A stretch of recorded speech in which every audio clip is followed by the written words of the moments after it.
नमस्कार, ये देखिए ताजा समाचार। पवन सिंह की धर्मपत्नी ज्योति सिंह मनाई है जन्मदिन किसी और के साथ। हाँ मित्रों, ये ताजा समाचार है। अगर और बता रहे हैं हम आपको, तब तक मेरा न्यूज चैनल सब्सक्राइब कर लीजिए। ज्योति सिंह धर्मपत्नी है पवन सिंह की। पवन सिंह बड़े बड़े स्टार हैं और ये फिल्मी जगत के हीरो हैं, भोजपुरिया स्टार हैं।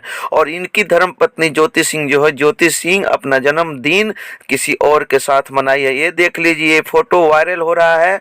और इस फोटो को देखकर पवन सिंह बोले कि ज्योति सिंह, तुम किस लड़के के साथ, किस लौंडे के साथ ये जन्मदिन का पार्टी मना रही हो, किसको केक खिला रही हो, वो तुमको केक खिला रहा है, वो कौन है। इसके पूछने के बाद ज्योति सिंह करारा जवाब देते हुए बोली कि पवन सिंह जी, आप हमारे जीवन में दखलंदाजी तो देते ही नहीं है, हमारे साथ रहते ही नहीं है।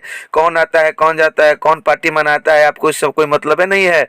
तो मैं क्या बताऊं कि ये कौन है कौन नहीं है। आपको हमारे से मतलब रहता तब ना आपको मैं सब बताती। अब ये देखिए क्या हो रहा है इनके जीवन में। जैसे और कुछ मिलेगा ताजा समाचार सुनाएंगे हम। तब तक बने रहिए मेरे न्यूज चैनल के साथ और सब्सक्राइब कर लीजिए, शेयर भी कीजिए और लाइक कीजिए।